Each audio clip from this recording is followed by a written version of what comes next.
वाचन उतारा. कौलाखाली भिंतीवर थोडीशी मोकळी जागा होती. एके दिवशी तिथे चिमणीने घरटं बांधायला सुरुवात केली. गवत, कापूस, काडी असं काही चोचीत घेऊन चिमणी ये जा करताना दिसू लागली. फटीतून भिंतीवर गवत लोटताना दिसू लागले. चिमणीने तिथे अंडी घातली असणार. एक दिवस भिंतीवरून चिवचिवाट ऐकू येऊ लागला.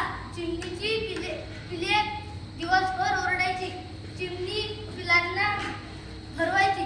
खूप दिवस गेले. मग एके दिवशी अचानक पिलांचा आवाज यायचा थांबला. चिमणीही यायचे बंद झाले.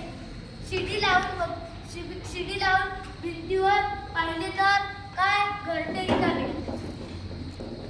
पहिला प्रश्न उतारा वाचन केलाय. याच्यातच प्रश्नांची उत्तरं दडलेली आहे, ती तुम्हाला द्यायची आहे. तर त्यामध्ये पहिला प्रश्न आपला आहे, चिमणीने घरटं कुठे बांधलं?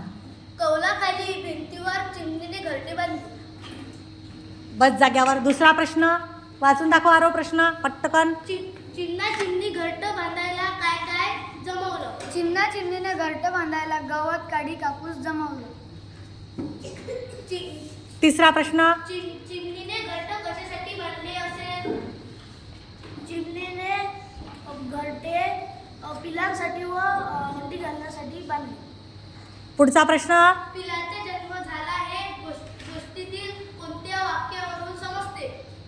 एक दिवस भिंतीवरून चिवचिवाट ऐकू येऊ लागला होता. मोठ्याने सांगायचं बेटा. हां, पुढे.